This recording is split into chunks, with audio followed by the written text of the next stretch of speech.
लिख लिए? नहीं सर, ये सर कितना देर से लिख लिए? चलो देखो, कॉन्सेप्ट भी साथ में समझते जाएंगे, ठीक है। इस क्वेश्चन में तो कुछ नहीं है, देखो तो the exponent of 2 in the prime factorization of 144।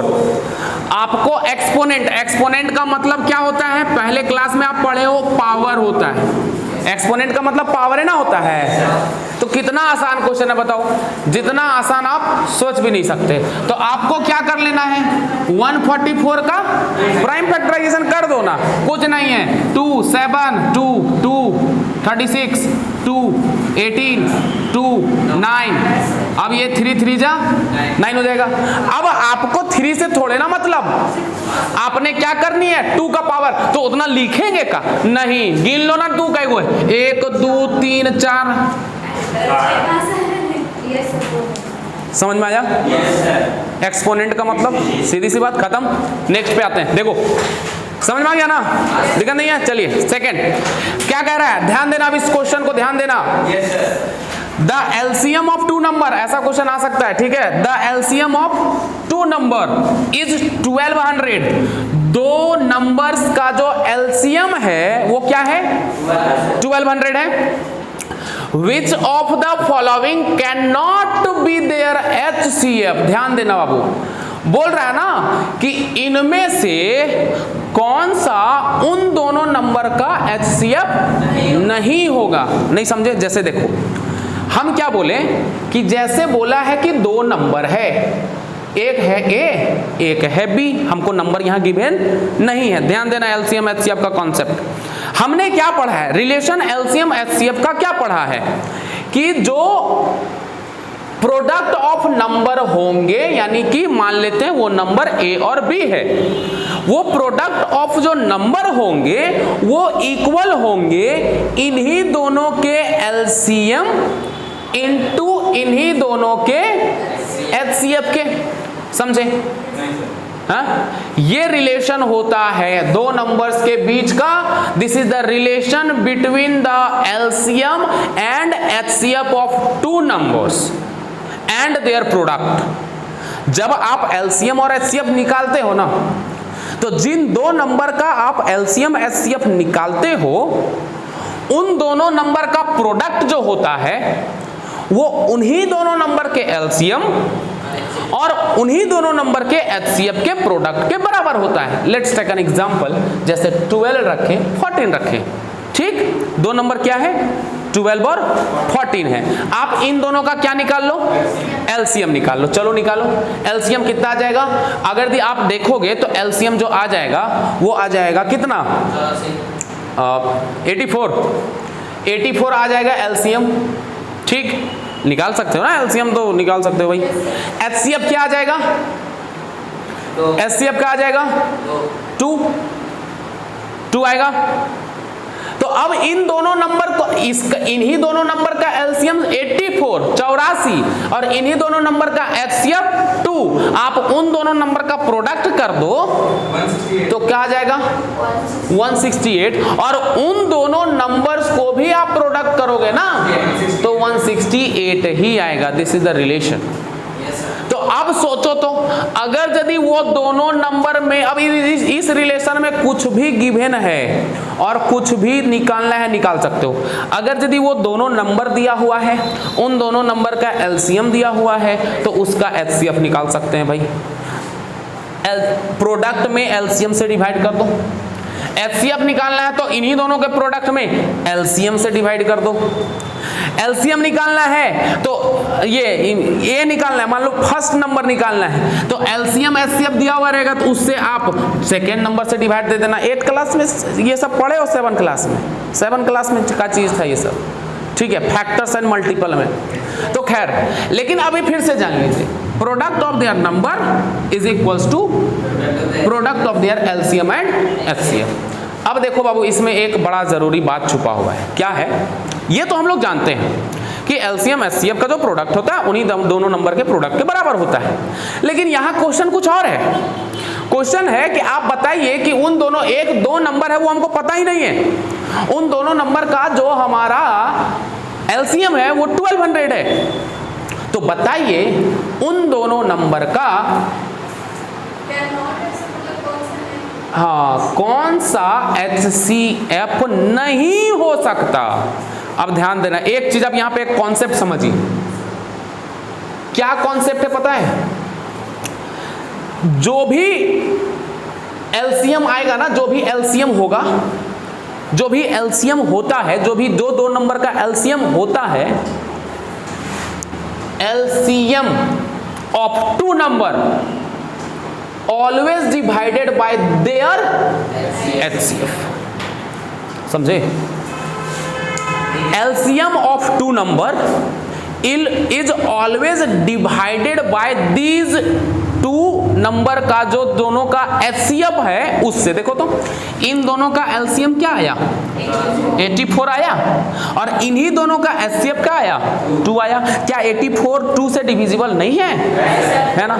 हमेशा होगा, डिवाइड होगा ही होगा, ना होने की तो बात ही नहीं है। अगर डिवाइड नहीं हो रहा है तो या तो आपका एचसीएफ गलत आया है या तो आपका एलसीएम गलत आया है। समझ में आ रहा है हम क्या बोल रहे हैं कि नहीं आ रहा है? सचिन समझ में आ रहा है? 12 इसका मतलब क्या हुआ? तो कंप्लीटली डिवाइड। हाँ कंप्लीटली डिवाइड का मतलब क्या होता है? कंप्लीटली डिवाइड ना, देखो ना, फिर देखो कंप्लीटली डिविजिबल बाय, मतलब ये भी आप कह सकते हो HCF is a factor of LCM. बोलो समझ में आया? तो अब सोचो तो, इस तरफ से क्वेश्चन में समझो तो, एलसीएम दिया हुआ है 1200। अब बोला है ना कि 4 गो ऑप्शन में कौन HCF नहीं होगा, मतलब इन 4 ऑप्शन में जो 1200 को डिवाइड नहीं देगा वही HCF नहीं होगा। देखो तो 600 भी डिवाइड दे रहा है 1200 को, हो सकता है 600 HCF हो सकता है, 500 डिवाइड नहीं दे रहा। बाकी सब भी ऑप्शन देखो ना, 400 200 1200 को डिवाइड दे रहा है। तो बताओ तो अगर ये कॉन्सेप्ट जानोगे कितना टाइम लगेगा? 1-2 मिनट, मिनट 1 सेकेंड, फटाक से देखोगे और झटाक से मारोगे 500। नहीं समझ रहे हो? 25 सेकेंड भी नहीं लगेगा। हाँ वो गोल करने में लगेगा, है नहीं रंगने में। बाबू रंगना तो नहीं अच्छा से, है ना, पैर कहीं और मुड़ी कहीं और मत कर देना, समझ? हाँ वो स्कूल वाला था ना।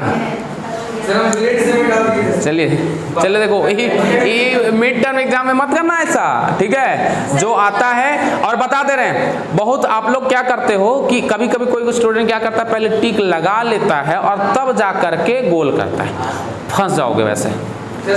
जैसे ही आंसर आया, आंसर शीट लाओ, गोल करो, रखो, फिर सॉल्व करो, फिर आंसर शीट लाओ, गोल करो, रखो। समझे? समझ रहे हो? मतलब आपको उस आंसर में जब कॉन्फिडेंस है तो टिक मार के क्या रखेंगे? पता चला लास्ट में बचा 10 मिनट और सब क्वेश्चन में टिक किया हुआ है मेरा, और पता चला रंगिए नहीं पाए। सोचो तो लगेगा कि, समझ रहे हो? तो ये चीज ना करना बाबू, ये चीज एग्जाम में छोटी छोटी बातें ध्यान रखना। कंप्यूटर एग्जाम में हम सब टिक कर देते बगल में। चलो ठीक, देखो नेक्स्ट क्वेश्चन में आ जाओ। अब ध्यान दो इधर देख, ये समझ में आया दोनों का दोनों? पहला में तो कुछ नहीं था, सेकंड वाला कॉन्सेप्ट इंपॉर्टेंट है, याद रखिएगा। LCM is multiple of HCF and HCF is a factor of LCM। याद रहेगा? ठीक है भाई, चलिए आगे आते हैं। अब ध्यान दो, यहां पर फिर एक कॉन्सेप्ट आ जाएगा। ये n एक नंबर है जिसको लिखा गया है 2 to the power 3 into 3 to the power 4 into 5 to the power 4 और 7 to the power 1 है। आपको बोला है सीधा सा बात कि ये जो n, इसको मल्टीप्लाई करने पर, इसको जो मल्टीप्लाई करने पर लास्ट में जो नंबर आएगा उसके लास्ट में जो नंबर ऑफ जीरोज होंगे वो कितने होंगे? इसको मल्टीप्लाई करोगे, इसको मल्टीप्लाई करने पर कुछ ना कुछ तो नंबर आएगा ना। तो आपको बोल रहा है क्या, कंसेक्यूटिव नंबर्स कितने आएंगे? कंसेक्यूटिव नंबर्स बीच में भी आ सकता है, किनारे भी आ सकता है, तो आपको किनारे वाला ही पूछ रहा है, ठीक है? जैसे हम बोले कि 1 1 2 3 0 0 0, कंसेक्यूटिव कितने नंबर्स आए? कंसेक्यूटिव में लगातार कितने नंबर जीरो आए? 3 ना, लगातार 3 जीरो आए कि नहीं आए? 1 2 3। तो वही चीज आपसे यहां पे पूछ रहा है कि इस नंबर में कंसेक्यूटिव कितने नंबर्स आएंगे। तो पहले तो ये सीखना होगा कि जीरो बनाता कौन है, समझे। तो सोचो तुम, जीरो कौन बनाएगा, 5 और 2 मिल करके बनाएगा जीरो है। आपको ऐसा क्वेश्चन में ज्यादा कुछ नहीं सोचना। 2 का पावर देखो, 5 का पावर देखो। 2 का पावर कितना है, 5 का पावर कितना है। अब सोचो तो 2 जो है वो 3 गो है और 5 जो है वो 4 गो है, तो 1 गो तो एक्स्ट्रा आ जा रहा है, तो उससे हमको मतलब नहीं है ना, क्योंकि जब 5 और 2 का पेयर बनेगा तो वो 3 ही 2 है ना, तो 3 ही 2 जाकर के ना पेयर बनाएगा। तो 1 5 और 1 2 मिल करके 1 0 बनाएगा, क्योंकि 5 2 जा होता है 10 नहीं, तो 1 0। तो अब उतना भी मत सोचो, कुछ मत सोचो, क्या करो, 2 का पावर देखो 3, 5 का पावर देखो 4, मिनिमम पावर जिसमें रहे ना, नंबर ऑफ जीरो की बात कर रहे हैं क्या, number of zero, number of zero वो डेसिमल प्लेसेस में होता है। Maximum zero, maximum power decimal places में होता है, ठीक है। यहां पे बोल दे, एक नंबर देते, अभी आएगा क्वेश्चन, आएगा, वो आता है, हर साल आता है। Maximum number of decimal places कितने होंगे वो आगे बताएंगे आपको। नंबर ऑफ जीरो निकालना है किसी भी नंबर में, तो सीधा बोल दें, सीधा देखना है क्या, मिनिमम पावर ऑफ 5 और 2, या तो 5 का आप देख लो मिनिमम पावर, या तो 2 का मिनिमम पावर। समझ में आ रहा है, हाँ। तो 2 का पावर कितना है 3, तो कई गो जीरो आएगा इसमें, खत्म।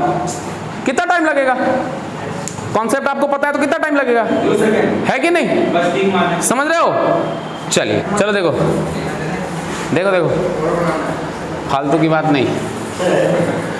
The number of the exponent of prime factors in the prime factorization of 196, क्या पूछा है, sum of the exponents। Question देख रहे हो, है क्वेश्चन वही, खाली पूछने का तरीका बदल दिया। अब 196 का आप कर लो प्राइम फैक्टराइजेशन, बताओ 196 का प्राइम फैक्टराइजेशन बताओ। 2 to the power 2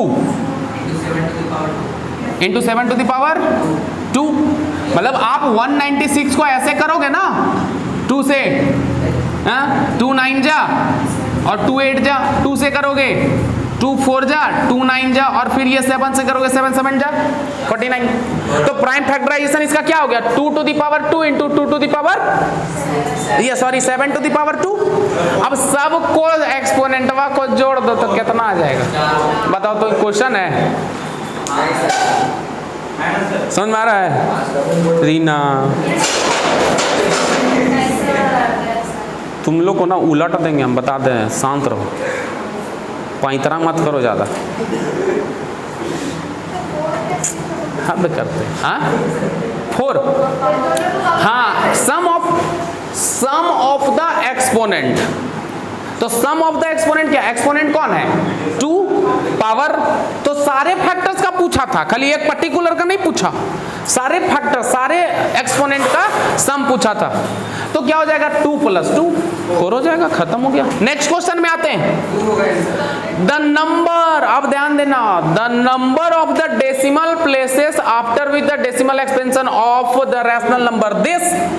ये जो रैशनल नंबर आप देख रहे हो कितना डेसिमल प्लेसेस के बाद ये टर्मिनेट करेगा, तो बात को समझिएगा, बात को समझिए। टर्मिनेटिंग डेसिमल सबसे पहले वो होता है जिसका डिनोमिनेटर क्या, डिनोमिनेटर इस फॉर्म में रहे, 2 to the power m into 5 to the power n, या फिर सिर्फ 2 to the power m या 5 to the power n के फॉर्म में रहे, ठीक है। सिर्फ और सिर्फ 2 to the power m के भी फॉर्म में रहेगा तो भी वो टर्मिनेट कर जाएगा, ध्यान से सुनना बड़ा, ठीक है। सिर्फ वो 5 to the power के कुछ भी रहे तो भी टर्मिनेट करेगा, और 2 to the power m into 5 to the power n के फॉर्म में रहे तो भी टर्मिनेट करेगा। इन दोनों के अलावे कोई तीसरा अगर यदि फैक्टर आ गया जैसे 3, 7, तो वो फिर टर्मिनेट नहीं करेगा, वो नॉन टर्मिनेटिंग होगा। ठीक है, उसका पावर दिया और 5 तब नहीं नहीं नहीं, prime number, prime factors not exponent, prime factor is either 2 और 5 और 2 और 5। समझ रहे हो, या 2 रहे या 5 रहे या 2 और 5 रहे, बाकी इसके अलावा तीसरा कुछ मान लो जैसे एक डेसिमल एक्सपेंशन किए, आ गया 2 to the power 2 into 3 to the power 2 into 5 to the power मान लीजिए 3, तो यहाँ 2 भी है 5 भी है, लेकिन 3 भी आ गया ना बीच में, तो वो फिर टर्मिनेट नहीं करेगा। टर्मिनेट करने का कंडीशन हमेशा क्या होना चाहिए, 2 और 5 के ही फॉर्म में होना चाहिए। कोई दिक्कत है बाबू? नहीं ना।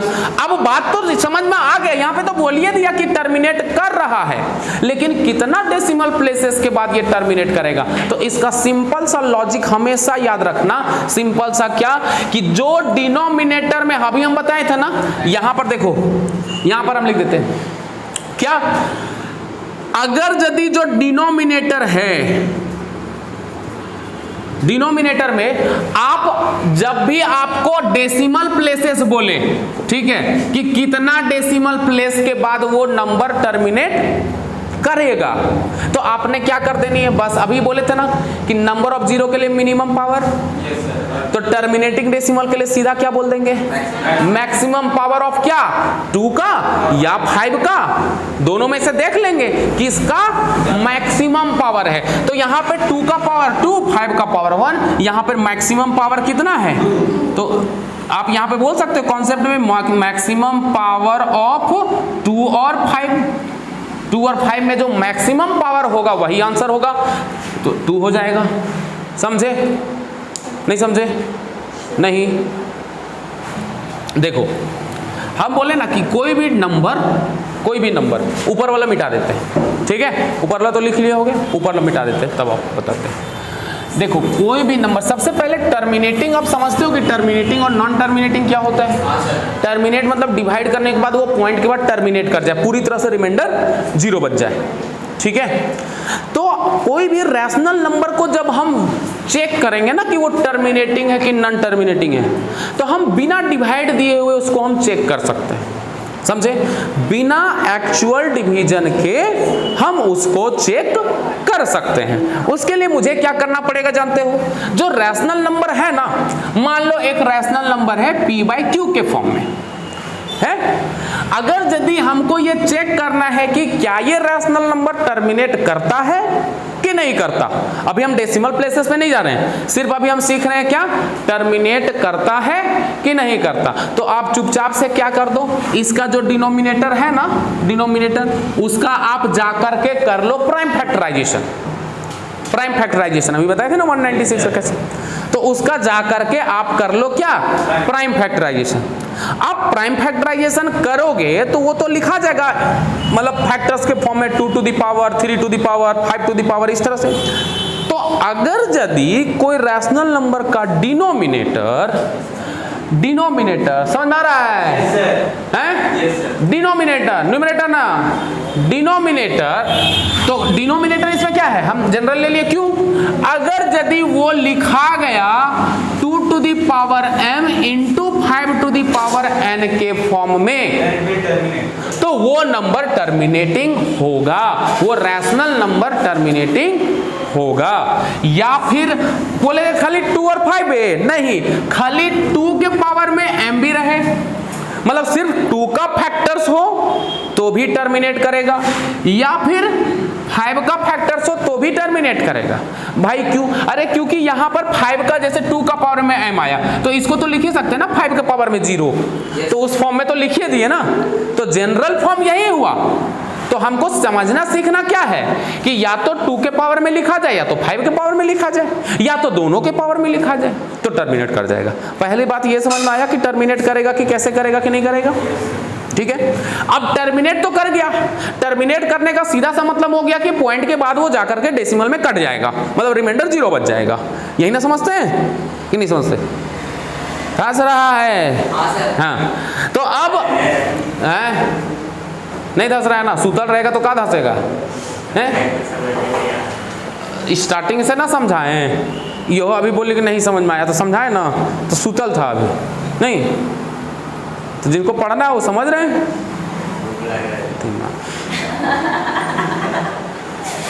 ये क्वेश्चन जो 9 को लिखा है ना कंप्लीट कर लेंगे, समझे? 4 को 5 को क्वेश्चन है किए उतरे में झूप लगेगा, ठीक है? हम तो खा ये हुआ है, देखो जल्दी जल्दी देखो।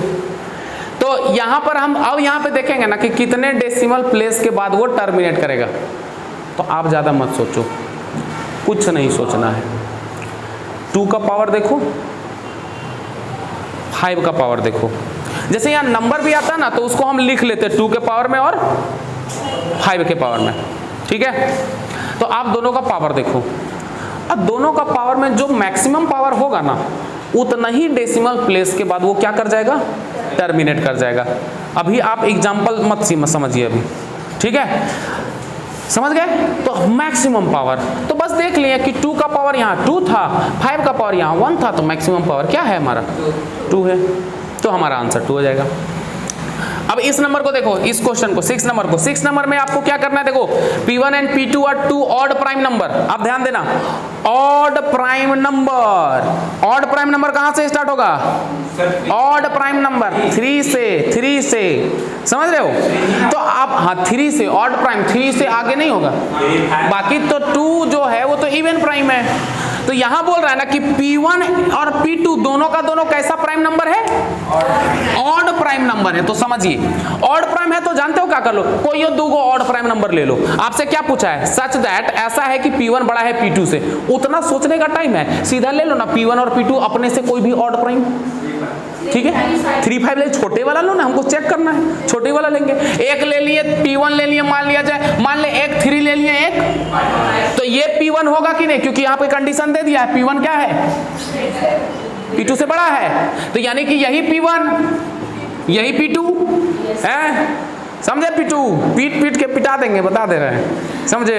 ध्यान दे, समझ में आ रहा है सजीन हैं? समझते जाओ, कुछ नहीं कर रहे हैं, जैसे जैसे क्वेश्चन बोल रहा है वैसे वैसे हम कर रहे हैं, ठीक है? इसीलिए तो बार बार बोलते हैं question is your bigger hint, मतलब सबसे बड़ा हिंट तो क्वेश्चन ही है आपका जो दिया हुआ है, जो गिवन में। तो अब कर लो ना, क्या निकालने बोला बाबू, देखो तो P1 square minus P2 square ना निकाल लोगे, अरे भाई P1 स्क्वायर यानी 5 का स्क्वायर, P2 स्क्वायर यानी कि 3 का स्क्वायर, तो ये लोगे यही आएगा 25, 9 क्या गया 16। अब इस 16 के बारे में देखो ना क्या आता है, बोल क्या रहा था, P1 square minus P2 square क्या होगा, इवन नंबर है। आगे चेक कर लेंगे कहीं both and A and B तो नहीं, ऐसा कुछ ऑप्शन है। ऑड नंबर ना, ऑड प्राइम ना, प्राइम नंबर ना, क्या बच गया बताओ तो? क्वेश्चन हार्ड है, समझ में आ रही है बात? आदित्य हैं, तुम लुरपुरिया गया हैं, भूख लग गया, बस छोड़ रहे हैं इसको, ये क्वेश्चन खत्म होने दो, छोड़ रहे हैं, हमरो भूख लग गया है, ठीक है? तुम लोग अभी रुको ना, अभी तो ये सब स्टार्ट है जी, ऐसा सेशन बहुत और चलेगा, समझ गए? चल देखो ये सब LCM HCF को तो बड़ी आसान है, एक कॉन्सेप्ट खाली याद रखना, बस एक कॉन्सेप्ट। LCM जब भी वेरिएबल वाला हो ना, ध्यान दो अभी तक, वेरिएबल वाला हो ना तो बस एक कॉन्सेप्ट याद रखिएगा, क्या चीज, तू उठ गया, हमरो नहाना खाना है सब अभी,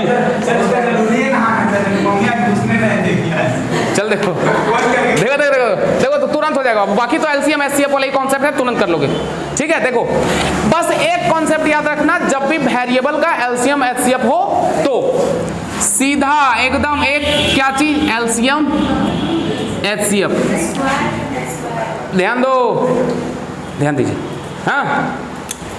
LCM में जितने भी वेरिएबल्स होंगे उसका मैक्सिमम पावर को उठा लो, यहां क्या लिख देंगे, मैक्सिमम पावर लेना है, नहीं किसका, हर एक वेरिएबल का, जो भी वेरिएबल है उसका हर एक वेरिएबल का क्या उठाइए, मैक्सिमम पावर वाला वेरिएबल को उठा लीजिए, देखेंगे कैसे। और HCF में minimum power of each variable, नहीं ये भी बोल सकते हैं आप, थोड़ा इंग्लिश थोड़ा हिंदी हैं, समझ गए, थोड़ा बिहारी थोड़ा झारखंडी। अरे हम भी झारखंडी हैं तो नाज है नहीं, झारखंडी भी कम कुछ थोड़ा ना होता है ना, देखते बोलते हैं मारबो देबो ऐसे बोलते हैं सब, ठीक है चलो ठीक है, देखो समझ गए। तो अब इसमें उठाओ तो बाबू देखो तो, अरे ए बराबर पी क्यू स्क्वायर, बी बराबर इतना, तो ए और बी ए का ना आपसे क्या पूछा है, देखो तो बाबू एलसीएम पूछा है ना, देखो तो, नहीं ध्यान देना इधर, ध्यान देना, ध्यान देना इधर, ए इतना है बी इतना है, आपको इन दोनों का एलसीएम लेना है ना, तो हम क्या बोले एलसीएम में मैक्सिमम पावर लेना है। इन दोनों में वेरिएबल कौन है, फैक्टर कौन है, पी और क्यू है, इसमें भी पी और क्यू है, तो इसमें मैक्सिमम पावर ले लो किसका, इससे मैक्सिमम पावर निकालो पी का, पी का देखो पहले, इन दोनों में पी का पहले पी लेंगे, समझ रहे हो कि नहीं समझ रहे हो। तो जैसे ए बराबर है ना बाबू क्या है, पी क्यू स्क्वायर, और बी बराबर क्या है, पी क्यू क्यू, तो ए में पी का पावर कितना 1, बी में पी का पावर कितना, तो मैक्सिमम पावर लेना है, तो एलसीएम में क्या हो जाएगा, एलसीएम बोलेंगे पी का पावर 3, मैक्सिमम पावर वाला लेना है, ध्यान से सबको, मैक्सिमम पावर ला, पी का मैक्सिमम पावर, यहाँ 1 था यहाँ 3 था, तो कौन ला लेंगे, पी का पावर 3। अब क्यू का फिर वैसे ही देखो, क्यू का पावर 2, यहाँ क्यू का पावर 1, क्या लेंगे, एलसीएम क्या निकल गया, पी क्यूब क्यू स्क्वायर, कहाँ ही है, हो गया एलसीएम, नहीं maximum power minimum power, minimum power अभी है यही वही वाला, नहीं अब यहीं पे देखो लो बाबू, देख लो क्या निकालना, वही चीज है दोनों, देख लो P Q square P Q Q, minimum power, P का मिनिमम पावर का है पी, क्यू का मिनिमम पावर का है क्यू, यहाँ पे पी एक ही रहती, मिनिमम लेना है, मिनिमम लेना है, समझ रहे हो। तो यहाँ क्या हो जाएगा HCF2, बताओ तो, बताइए, आसान नहीं है, आसान है ना, कॉन्सेप्ट जा रहा है दिमाग में, जी ना, बस खत्म कर रहे हैं बाबू, है ना, समझ कर रहे हैं, खत्म कर रहे हैं, ठीक है, चिंता ना करो। 9 नंबर में आ जा, एक क्वेश्चन जूठा छोड़ जाएगा तो एगो अभी करवाएंगे, एक क्वेश्चन लास्ट, मतलब 10 तक कंप्लीट कर लेंगे,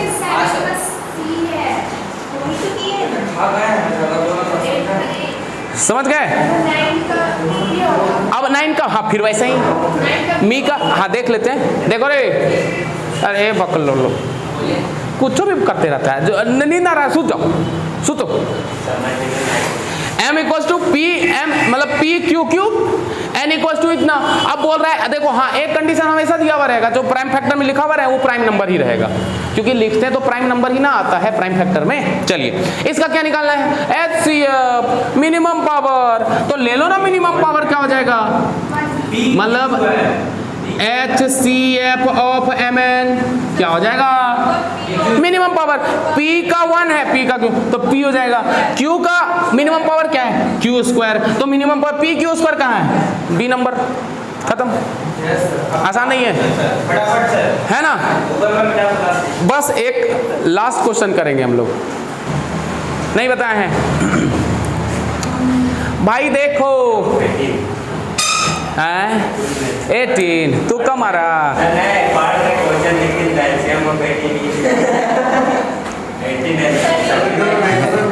तेरा कुछ नहीं हो सकता रे बकलोल, समझे, तो पढ़ो, समझे, खत्म है ये तो, जड़ से खत्म हो तुम लोग। If the LCM of A and 18, इसको तुम लिख लो, अरे गजब करते रहता है यार तुम लोग, ज्यादा ना करो, अब एडिटो करना ये भी तो बात है।